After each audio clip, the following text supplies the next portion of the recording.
Okay, Boker Tov, everybody. It's 9:15. We got a full day, so we like to keep our timing, as accurate as possible. Really welcome to the second annual conference on coping and resilience. Unfortunately, still in challenging times, and it's nice to see everybody and to hopefully it will be a meaningful, not always an easy, but a meaningful and powerful day. I want to begin by thanking our sponsors of the program, Michael and Marcia Lax, for their dedication and support, and really for the amazing work they do for so many parts of our community in Toronto and Canada, and with Israel, and really worldwide. I want to wish them strength and as they observe the yahrzeit today of their son Eitan Eliezer. May God give them strength and have to continue with their wonderful work and to find comfort, and way we merit to celebrate many happy occasions together. Thank you, Marcia and Michael, and all the best. Okay, we're going to kick off the program with welcoming Danny Brom, Dr. Danny Brom, who is in Israel. He is the founding director of Meitav, the Israel Psychotrauma Center affiliated with the Herzog Medical Center in Jerusalem. He is a certified clinical psychologist and was associate professor at Bearwood School of Social Work and Social Welfare at Hebrew U. He's really one of the world's experts in the field. Before we start, if you can like to turn on your camera, please do so. It's always nice. The speakers like to see actual faces. And since it is a tight program, if you have any questions, please put them in the chat box. I've asked our speakers to leave 3 or 4 minutes. At the end, they'll take a quick look to see, and we'll take questions at the end. If we don't get them to now, we'll have to get them another time. And okay, thank you for that. And Dr. Brom, Vakasha. Thank you very much. I will share my screen.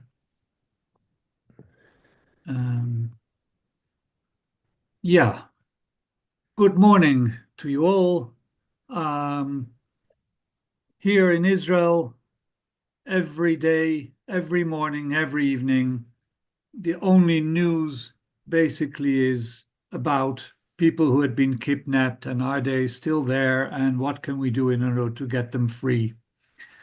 And this is basically the title that Torah in Motion has given me to talk about.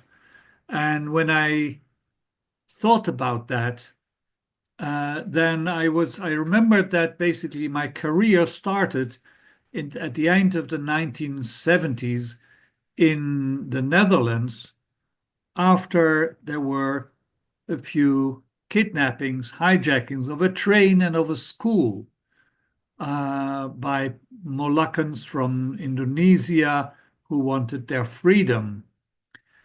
Here in Israel, and I don't know how it is in Canada or wherever you are, people say, we've never seen things like this. It's never been this kind of kidnapping.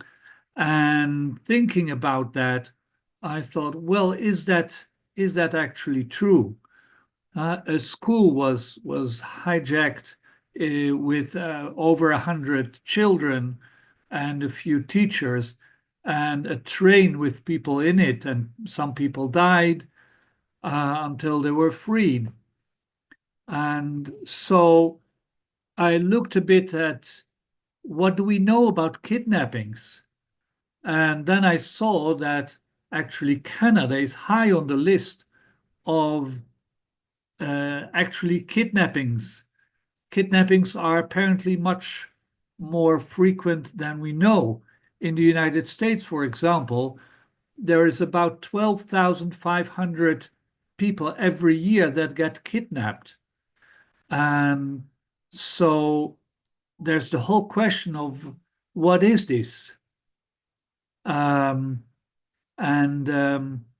look here at what we see. I always thought that Mexico is quite high on it because there's a lot of frights in Mexico of being kidnapped for a ransom.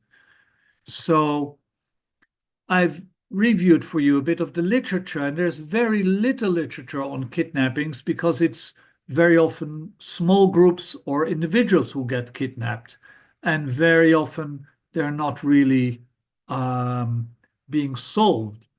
So there's very little research about it. Sorry.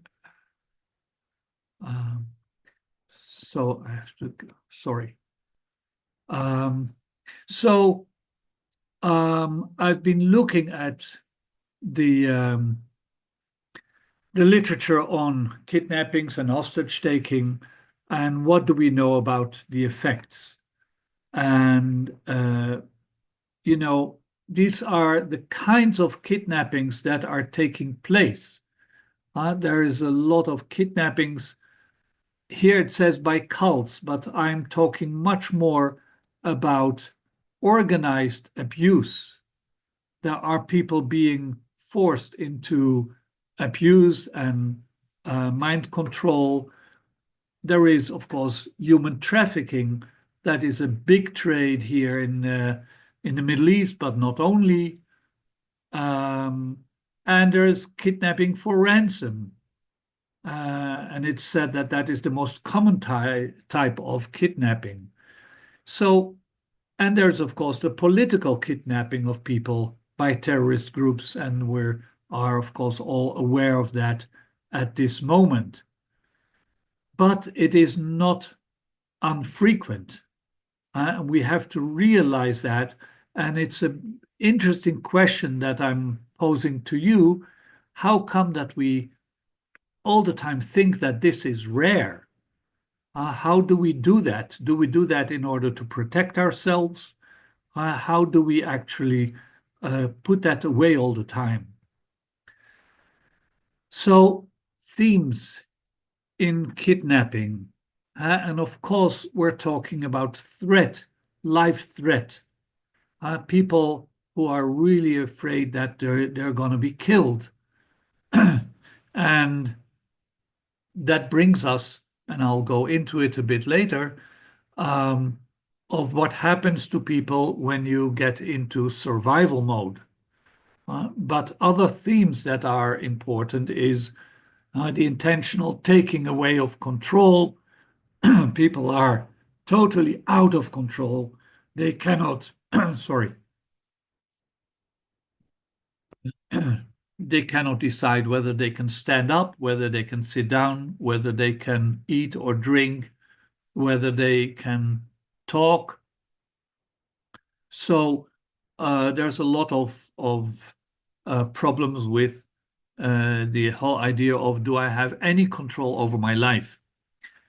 The relationship with the kidnappers is extremely important. We all know about Stockholm syndrome, but what is that exactly?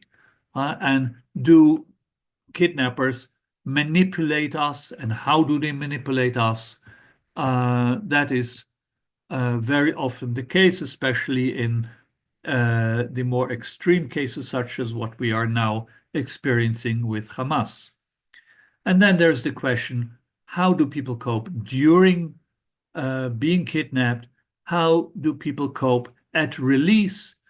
And then coping long term. And of course, a very central question is then, can you regain trust of people? How much is your ability to trust people broken, and how do you rebuild that?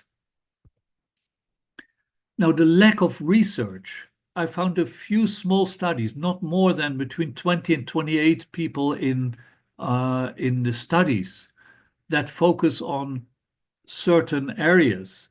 In Nigeria, there's been a lot, in Sardinia, in Iraq, or the Iraq refugees in the US. And then it shows that between 27 and 46% suffer from post-traumatic stress disorder afterwards.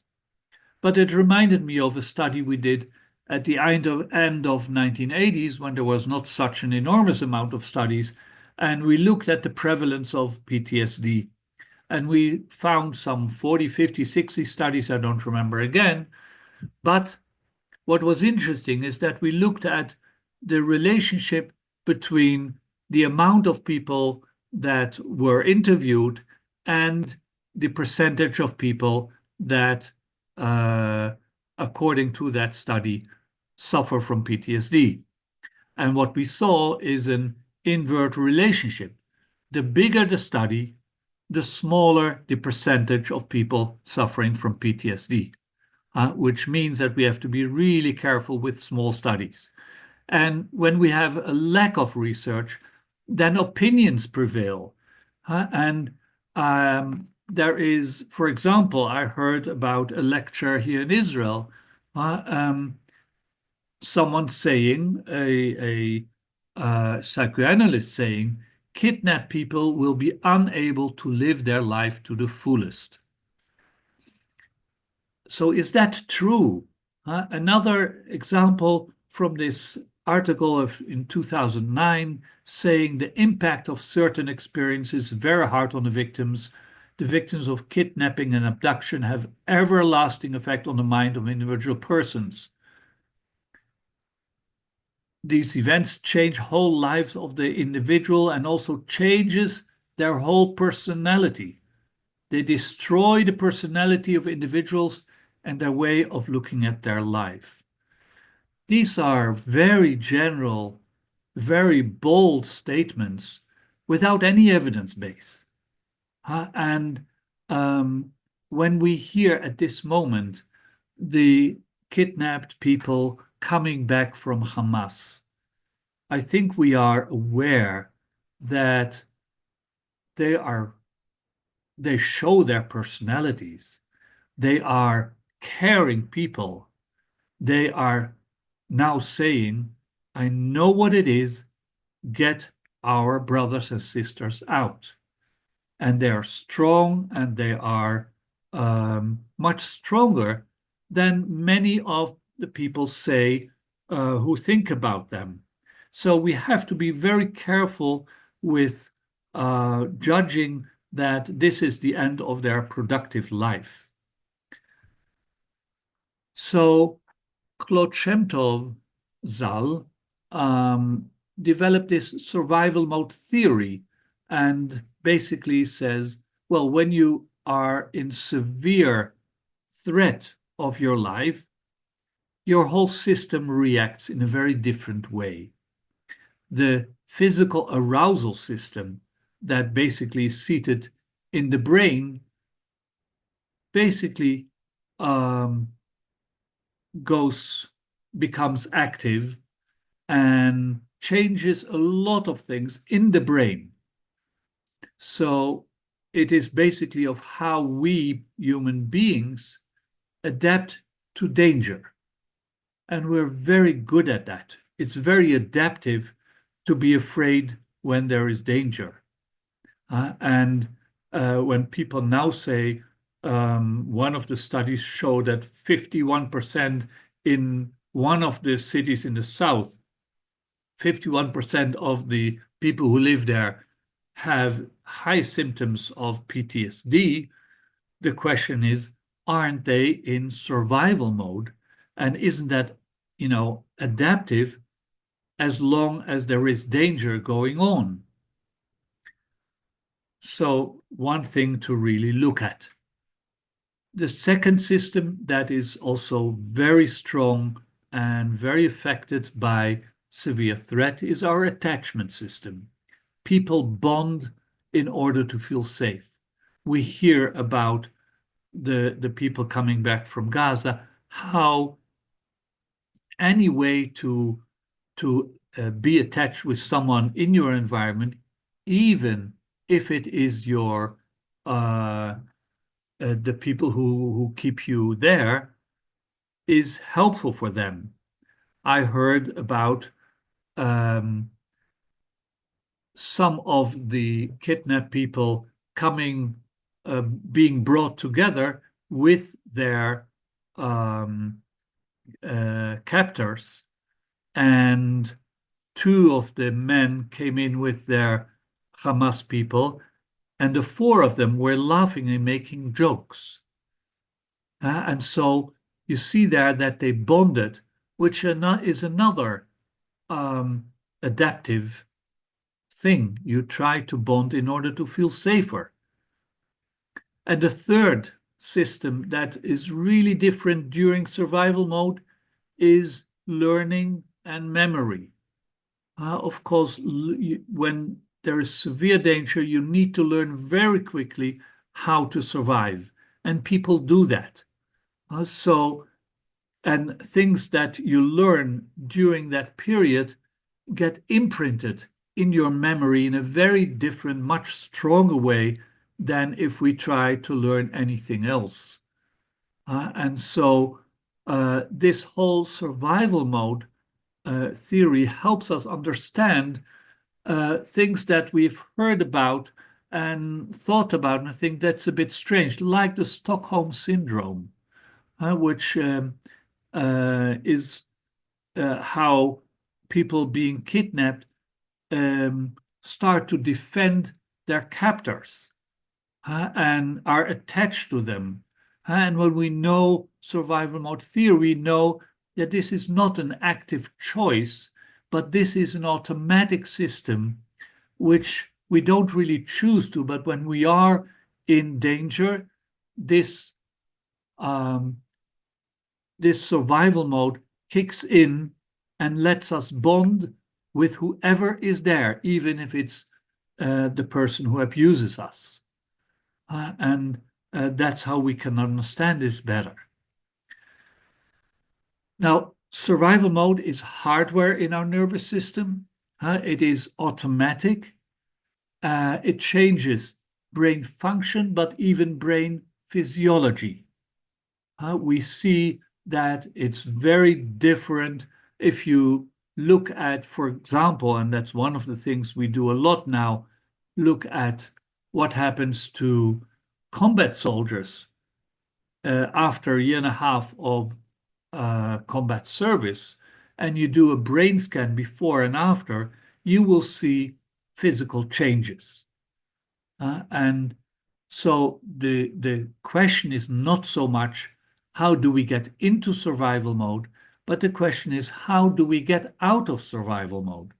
Because when you've been for 521 days in Hamas hands, so you are all this time in survival mode and coping with it, and we cannot call that psychopathology.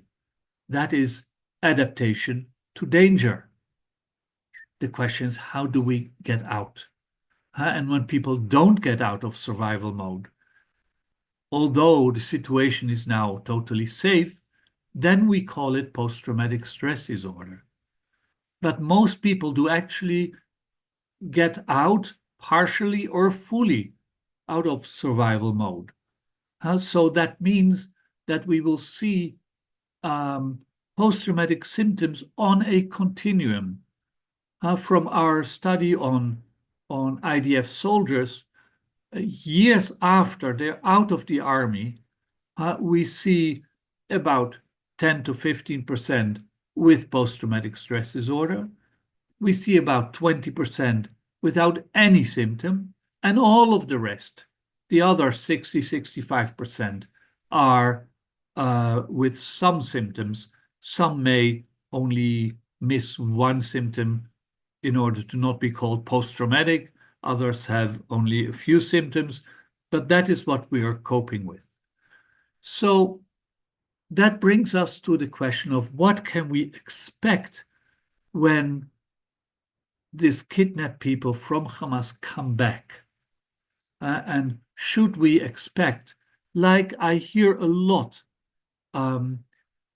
should we expect that they all suffer from post-traumatic stress disorder and will need long-term treatment and will be lost if they don't get that? And science basically says no. It's a very clear no. That is not the expectation. The expectation, if we look at bigger studies, is that the majority will cope reasonably well. But of course, there's the question, what is that reasonably well? How do people cope with seeing death coming so near? How do people cope when you see your best friend being killed next to you? Of course, it hurts a lot. There's a lot of grief and there's a lot of anger, and there's a lot of guilt, and there's lots of very strong feelings. And there's a lot a need to restore the feeling of control over your own life, which takes time. But there are also issues that are helpful in this situation. There is the enormous outpouring of support and collective meaning. That is very clear. We've seen that in the research on Holocaust survival. What has helped not all Holocaust survivors to develop post-traumatic stress disorder or depression or other psychopathology?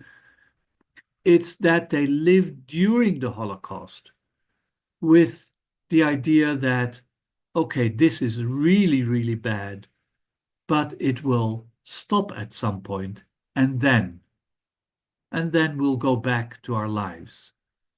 Now, in the case of Holocaust survivors, that never happened because life was never the same after. But the mere idea of we know what is good, we know what is bad, and after the bad, something else will happen was helpful. And it has to do with the collective meaning of the situation.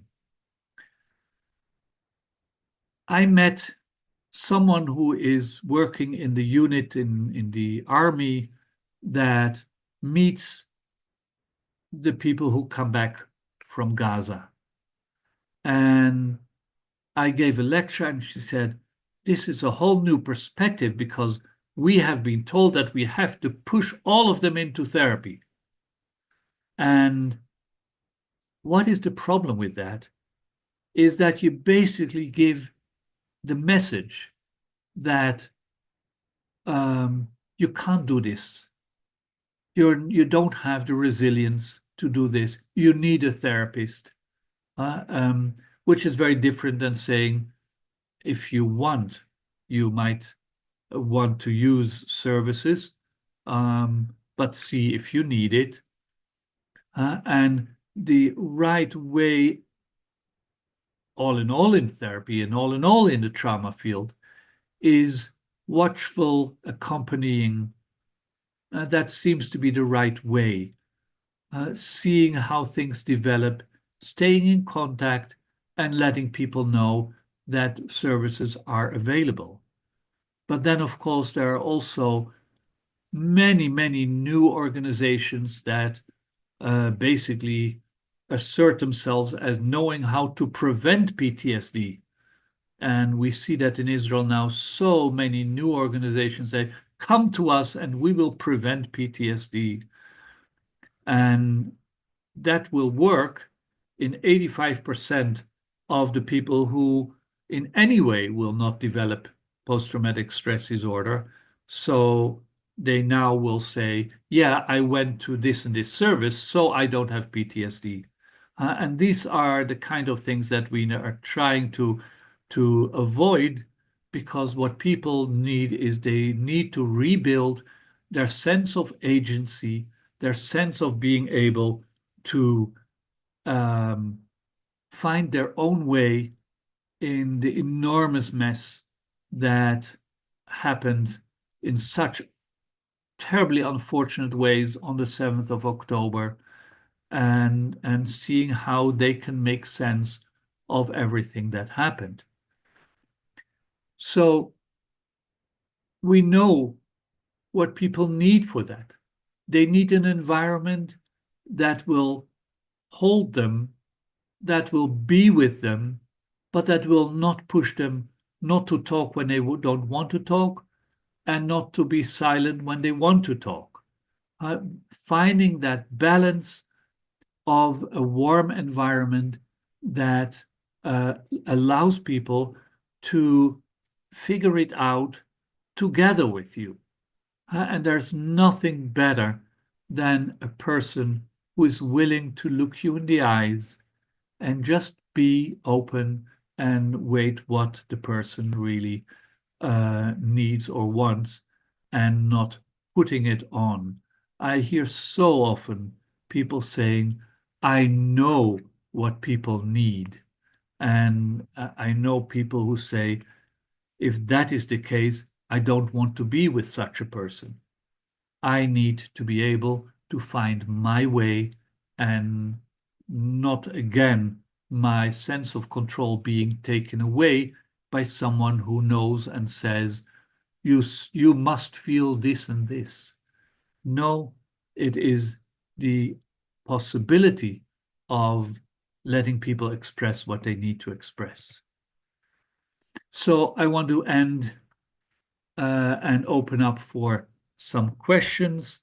Um, with also our international summer course that is hopefully going to take place this summer, a 2 week course with a third week of clinical training for whoever would be interested in that. But with that, I will stop sharing this. I will be happy to share this PowerPoint and send it to Jay later on. But let's see if there are questions. Okay, there's one question in the chat box. Why don't we address that, and then we'll let people speak up. Kathy, you can ask in 1 second. But if you, Dr. Brom, thank you very, very much for that moving talk. I don't know if you see Yes, in the chat box. You want to know if I they're, see. yeah, okay. How do these issues with kidnapped victims parallel or are different from political prisoners like Sharansky or like prisoners of war?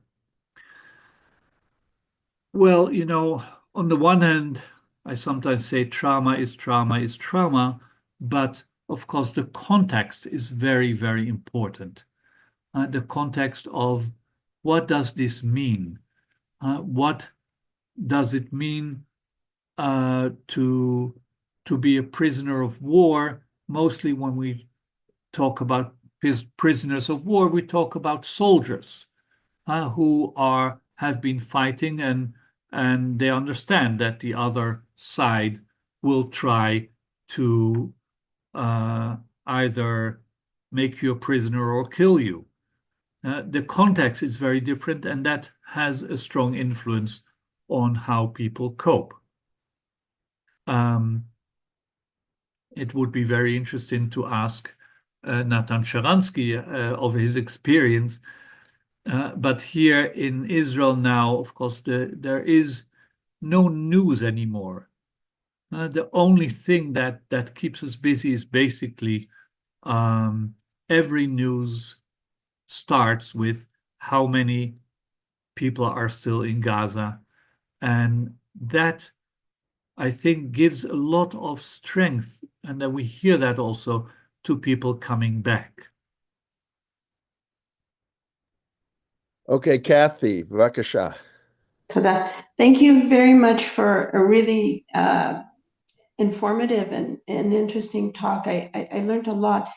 The one thing that I worry about is when you say that it's not a good idea to offer therapy, well, not to offer, but to tell everyone that they need therapy, but to say to people, decide whether you need therapy, it's available, especially in a culture like Israel with the IDF, which is so doesn't always have a good history of being. Now we're very good with offering therapy. So I'm worried that a lot of people coming back, especially the combat soldiers, will try to do it without therapy when they need therapy. Because as much as I agree with you that the message, if you force people into therapy, you're telling them you can't do it on your own. On the other hand, by saying to them, see if you need it, I worry that the message is you're weak if you need therapy. And so a lot of people, a lot of soldiers coming back who need the therapy might not take up the offer. Yeah, well, I can tell you that a lot has changed in the past 10 years, I would say, since we started the Peace of Mind program for released IDF soldiers, which is a program where we give released soldiers, combat soldiers, time and space for processing their experiences. we started this in 2007 after the 2006 war, and for 14 years we did it, on our own with philanthropy. But the Ministry of Defense has, since 3 years, decided that this is a good idea, and they are with us and co-funding the program. And now also, all people who come out of Gaza get a 2 or 3 day experience with therapists in their group, in their combat unit, to process their experience. Now, 2 or 3 days, still, when you're just out of Gaza, I don't think that will solve the problem. But what we have been working on is how does the system need to do this? And the non-stigmatic way of the Peace of Mind program, and there are similar programs in Israel, these bringing people together and talking about what it has done to you, what it's still doing to you, has an enormous influence. And what we see is that about 15 to 20% of the participants in these programs then ask for therapy. So again, this is a way to make the therapeutic language very available for people without saying you need therapy. You need therapy creates always a response of, maybe you yourself need. It's a coercive way of saying that, which is mostly not helpful. We know that from raising our adolescents, right? But it is. There are now in very good ways, and the army basically has also given money to every person who was in Miluim, in reserve duty, gave money to go to therapy. I'm ambivalent about that. Everyone got 1,500 shekels to go to individual therapy. Now, first of all, of course, that's not a lot, but at the same time, the question is, what actually is the message of that? And instead of making the environment more accepting of and more available to talk about things you've gone through, it's all being put into the therapeutic world that should solve the problem, which I doubt we are able to do. There is a problem with the effectivity also of therapy for post-traumatic veterans. International studies show that only 35% come out of PTSD when they go through one of the so-called evidence-based therapies. So we still have a lot to learn. There's, I think, a very important question in the chat box, Dr. Brom. You want to take a quick look? Okay, let me look at that.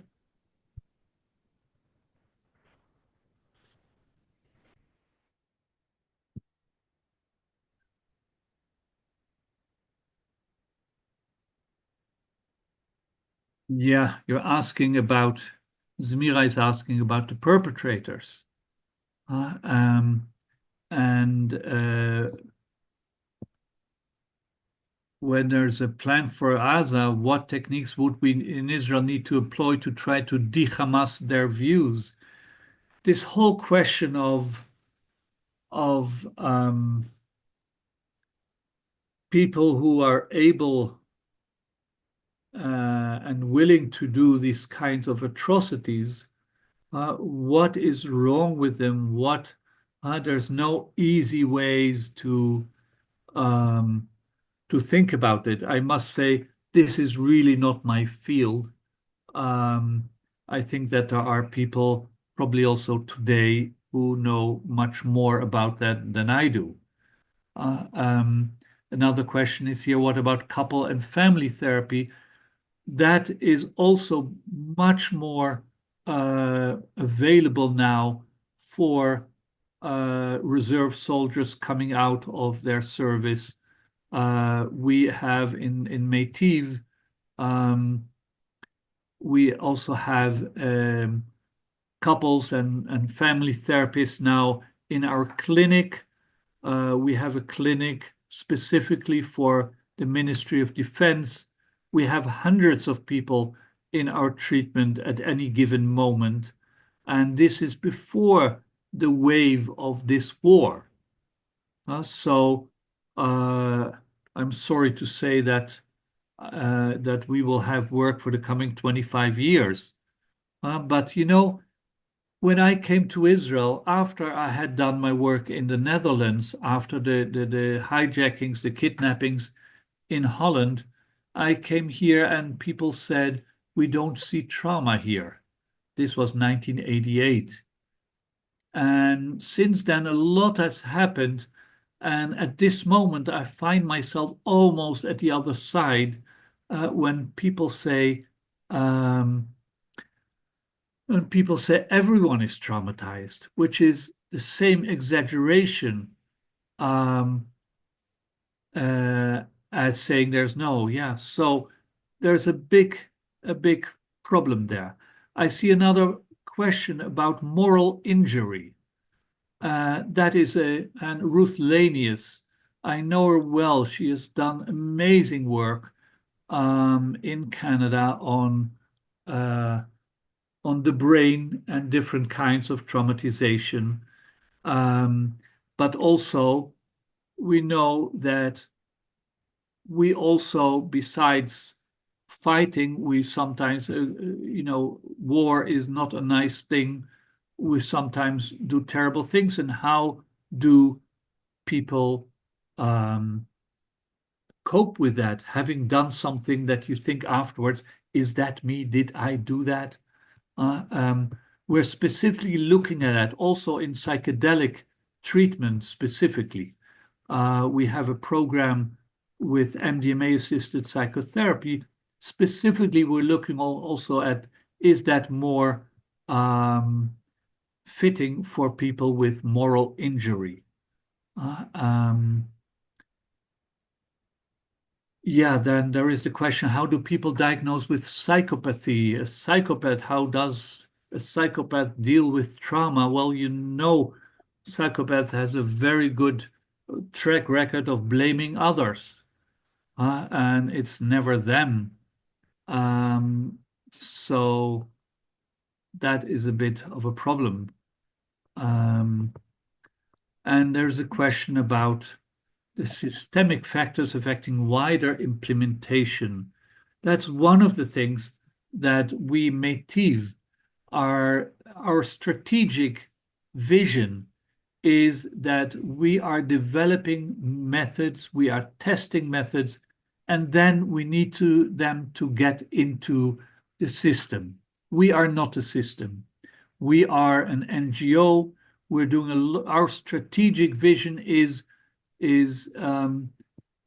bring the system up to speed to the most effective methods. Okay, one more question. One more question. Yeah, because Yeah, it's like Rochelle Gold is 9:54. asked, can therapists from the diaspora treat Israeli trauma victims, or should the therapist be someone in Israel who shares the communal experience of the country? We have had an enormous outpouring of therapists from the Jewish communities throughout the world saying, can we help? And it almost created some distress. It is, we would like to accept that help. We don't really know how to do that because, yeah, the therapy, first of all, has to be in Hebrew. And second of all, I know that people like Zoom very much, but we still think, maybe I'm old-fashioned, that the being with another warm body in one room is still not the same. So yeah, what can I say? Thank you. Really, you said really wonderful, powerful, important things. So we want to thank you, and because we have seven more speakers coming up, and so we're going to thank you. And we're going to move on to Dr. Blumenthal. But really, much hatzlacha in your work, and really to help bring internal peace, mental health to to as many people as we can. So